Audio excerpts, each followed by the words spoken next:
Sebelum kita menonton videonya, bagi teman-teman yang belum subscribe, silahkan klik tombol subscribe, klik loncengnya, like dan komen, dan bagikan ke media sosial teman-teman semua. Assalamualaikum warahmatullahi wabarakatuh. Yang saya hormati Bapak dosen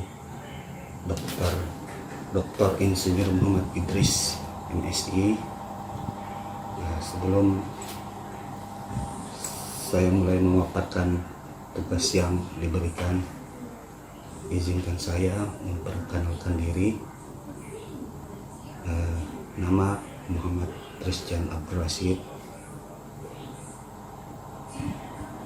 Stambuk G2 M1210115. Sebelumnya terima kasih atas kesempatan yang diberikan kepada saya dalam tugas manajemen kualitas air untuk memaparkan tugas yang diberikan. Saya mendapatkan tugas dengan judul penanggulangan kekeruhan air baik oleh tanah liat maupun padatnya fitoplankton. Apa itu kekeruhan? Dalam definisinya adalah kekeruhan merupakan suatu kondisi air yang di dalamnya terdapat sedikit banyak partikel-partikel halus yang kadang tak kasat mata.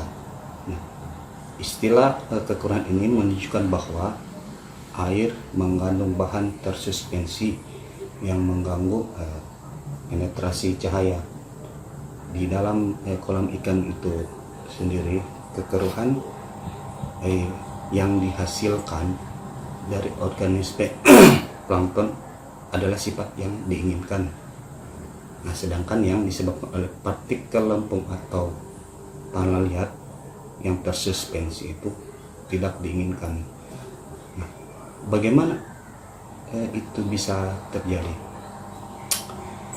Kekeruhan air dapat ditimbulkan oleh partikel-partikel kecil seperti debu atau dari tanah liat dan partikel kecil lainnya. Nah, di mana partikel ini apabila dalam jumlah banyak itu akan mengganggu masuknya sinar matahari. Dalam kekeruhan ini juga, kekeruhan itu sendiri semakin meningkat akan berbanding lurus dengan banyaknya partikel yang terkandung dalam air itu sendiri. Nah, apa penyebab terjadinya kekeruhan itu? Sebagian besar masalah kekeruhan di kolam budidaya yang disebabkan oleh tanah liat itu akibat terbukanya tanah pada tanggul kolam, kemudian terbukanya daerah aliran sungai, adanya aktivitas biota, atau adanya pemberian pakan pada spesies ikan yang tinggal di dasar perairan seperti beberapa jenis udang, ikan mas, contohnya juga ikan lele dan ikan nila. Nah, adapun kekeruhan yang disebabkan oleh plankton karena terjadi blooming plankton, dan kekeruhan yang penyebab kekeruhan yang disebabkan oleh plankton ini sebenarnya sangat dibutuhkan di dalam kolam, tetapi tidak sampai berlebihan. Nah, apa efek negatif yang ditimbulkannya terhadap biota budidaya? Nah, adapun efek negatif yang ditimbulkan karena kekeruhan ini adalah kekeruhan akan mengakibatkan itu membatasi penetrasi cahaya sehingga akan membatasi fotosintesis. Nah, kemudian juga partikel tanah liat yang mengendap juga dapat mengendap di dasar perairan, dan hal ini dapat menghancurkan telur ikan ataupun komunitas bentik di dasar perairan. Nah, kemudian itu kekeruhan, efek negatif jika kekeruhan berlebih disebabkan oleh plankton adanya akan menyebabkan fluktuasi beberapa kualitas air seperti pH dan oksigen terlaut, di mana kita ketahui pada malam hari fitoplankton akan berespirasi yang menghasilkan CO2, sehingga kemungkinan adanya menyebabkan perubahan terhadap pH air, dan pada malam hari juga fitoplankton menyerap oksigen, sehingga kemungkinan bisa menurunkan kadar oksigen terlalu di dalam kolam atau dalam kolam budidaya.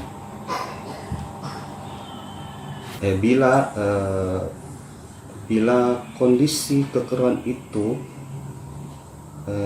tersebut juga melebihi sekitar 20.000 ppm, itu dapat menyebabkan perubahan perilaku terhadap ikan. Nah, tapi hal ini jarang terjadi. Kemudian berikutnya adalah bagaimana penanggulangan kekeruhan air dalam budidaya ikan dan udang. Nah, dalam penanggulangan air dalam budidaya ikan dan udang ada dua cara penanggulangan yang saya akan ulas pada tugas kali ini. Yang pertama adalah penggunaan filter atau saringan pasir. Nah, penggunaan filter atau saringan pasir untuk mengurangi kekeruhan dalam kolam budidaya, salah satunya cara ya dengan menggunakan filter atau saringan pasir dengan sistem resirkulasi. Saringan pasir di sini memiliki pori-pori kecil yang kecil, maka kotoran atau padatan yang terdapat di dalam air akan tertahan pada media pasir, sehingga saringan pasir itu sangat efektif untuk menurunkan kekeruhan air. Nah, saringan pasir atau filter pasir dengan ketebalan 100 cm lebih cukup efektif dalam menurunkan kadar kekeruhan. Nah, dengan demikian dapat diartikan bahwa semakin besar ketebalan filter pasir atau saringan pasir, maka semakin efektif dalam menurunkan kekeruhan air. Kemudian cara yang kedua penanggulangan kekeruhan air adalah koagulasi dan fluktuasi. Nah, koagulasi adalah dicampurkannya koagulan dengan pengadukan secara cepat guna menstabilkan koloid dan solid tersuspensi yang halus. Nah, dan massa inti partikel kemudian membentuk junjat mikron atau mikroflok. Nah, kemudian sementara itu flokulasi adalah cara mengontrol kekeruhan tanah dengan menambahkan zat ke dalam air yang memfasilitasi pembentukan jembatan antara partikel, memungkinkan mereka untuk bergabung menjadi kelompok partikel kecil yang disebut flok. Nah, proses biologis dalam membentuk flok juga dapat menyebabkan partikel lempung mengendap. Bakteri, fitoplankton, dan partikel bahan organik yang membusuk dapat memiliki permukaan berlendir tempat menempelnya partikel lempung yang memungkinkan terjadinya flokulasi. Nah, juga pH air yang dihasilkan dari aktivitas fotosintesis atau deskomposisi organik terkadang mengubah kondisi pada atau di sekitar partikel lempung dan memungkinkan mereka untuk berflokulasi dan mengendap. Itu menurut dalam proses biologisnya. Nah, dalam aktivitas itu partikel tanah liat bermuatan negatif dan gaya tolak menolak melawan kecenderungan partikel untuk menyatu dan mengendap. Nah, sehingga dibutuhkan kehadiran kation cenderung untuk menetralkan muatan negatif pada partikel tanah liat dan memungkinkan mereka untuk membentuk flok. Nah, dalam proses flokulasi tersebut, kation trivalen seperti aluminium dan besi adalah flokulan yang sangat kuat sehingga cocok untuk diaplikasikan dalam kegiatan flokulasi. Nah, sehingga dalam kegiatan flokulasi ini perlakuan gypsum dapat digunakan untuk memperbaiki kondisi kualitas air tertentu untuk memflokulasi partikel tanah liat tersebut, mengurangi kekeruhan. Nah, dalam flokulasi ini gypsum jauh lebih larut daripada bahan pengapur dan dapat digunakan untuk meningkatkan konsentrasi kesadaran lebih dari 40 mg per liter yang mungkin. Dengan pengapuran harus ditekan bahwa meskipun gypsum mengandung kalsium, itu bukan bahan pengapuran. Nah, sehingga dalam flokulasi walaupun digunakan gypsum, tapi dia bukan untuk bahan pengapuran dan itu tidak akan menetralkan keasaman. Nah, aplikasi gypsum ini hanya digunakan di mana evaluasi kolam mengungkapkan masalah tertentu yang merespon aplikasi gypsum seperti terjadi kekeruhan berikut. Nah, dalam proses koagulasi, tawas adalah koagulan yang efektif untuk menghilangkan kekeruhan tanah liat dari kolam. Nah, tingkat aplikasi yang diperkirakan dari tes kebutuhan tawas antara 10 dan 30 mg per liter, sekitar 100 hingga 300 kg tawas per hektar. Jadi bila ada kolam 1 hektar yang bermasalah kekeruhan, berarti butuh sekitar 100 sampai 300 kg tawas. Nah, tawas itu lebih efektif daripada base sulfat, kapur terhidrasi atau gypsum dalam menghilangkan kekeruhan tanah liat. Nah, aplikasi tawas ini harus dilakukan selama cuaca tenang dan kering karena pencampuran oleh angin dan hujan akan memecah flok dan mencegahnya mengendap. Pengobatan tawas dapat menekan pH ke titik yang terpengaruh.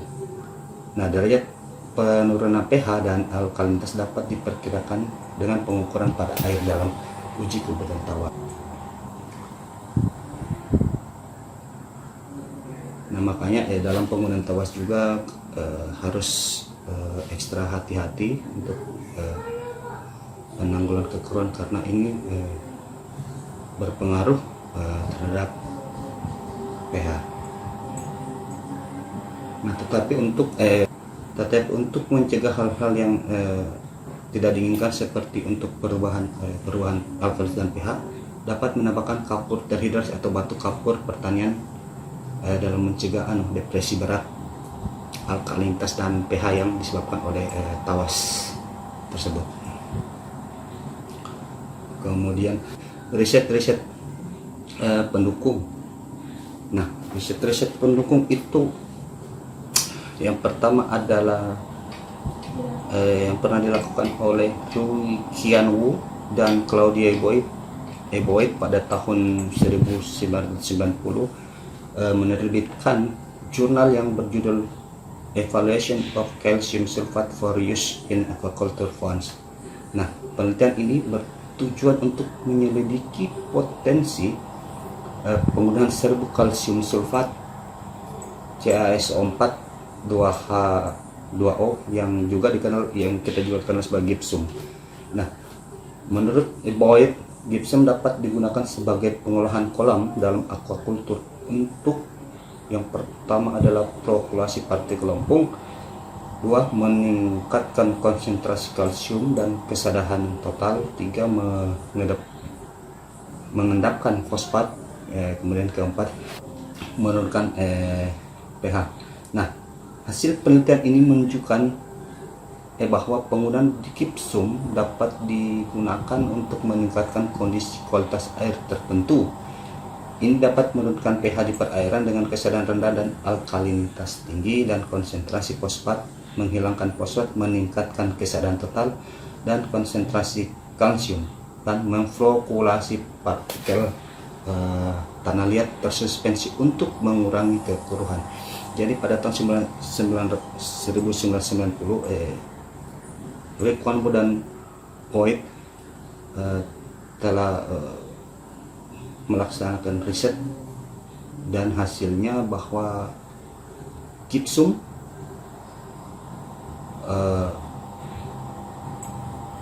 mampu memflokulasi partikel tanah liat tersuspensi untuk mengurangi kekeruhan. Namun gypsum tidak akan meningkatkan. Namun hasil penelitian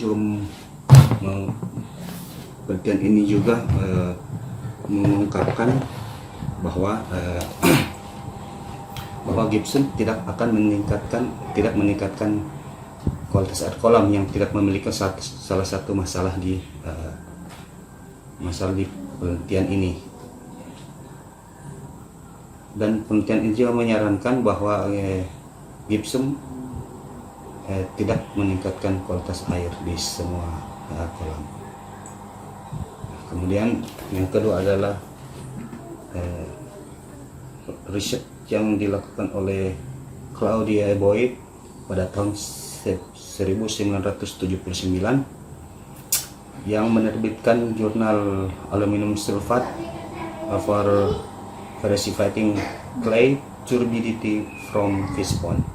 Nah, riset ini bertujuan untuk melihat potensi aluminium sulfat dan tawas, besi sulfat, kalium hidroksida, dan kalium sulfat dalam hal gypsum untuk menghilangkan kekeruhan. Dalam hasil penelitian tersebut menunjukkan bahwa tawas ternyata lebih efektif daripada besi sulfat, kapur terhidrasi atau gypsum dalam menghilangkan kekeruhan tanah liat dari suspensi laboratorium tanah liat. Nah, sebuah tes kebutuhan tawas sederhana dikembangkan untuk menentukan jumlah tawas yang dibutuhkan untuk mengisi partikel tanah liat di dalam kolam. Nah, tawas diterapkan kolam itu pada yang tingkat yang ditentukan oleh tes ini terhapus 84 sampai 97% dari dalam kekeruhan dalam waktu 48 jam. Nah, jadi penggunaan tawas ini mampu menghilangkan 84 sampai 97% kekeruhan dalam waktu 2 hari atau 48 jam. Kemudian di perairan dengan alkalinitas total di bawah 20 mg per liter, kapur terhidrasi atau kapur pertanian dapat diterapkan untuk mencegah penurunan alkalinitas dan pH yang parah yang seharusnya disebabkan oleh tawas. Kemudian penutup, masalah kekeruhan berlebih baik yang disebabkan oleh tanah liat maupun plankton harus segera diatasi, karena hal ini dapat mengganggu dan mempengaruhi pertumbuhan biota yang dibudidayakan. Ada beberapa cara dapat dilakukan untuk mengurangi kekeruhan berlebih dalam kolam budidaya. Yang pertama, kita bisa menggunakan saringan atau filter pasir. Kemudian kedua, dengan proses koagulasi dan flokulasi menggunakan gipsum dan tawas. Sekian pemaparan dari tugas manajemen kualitas air.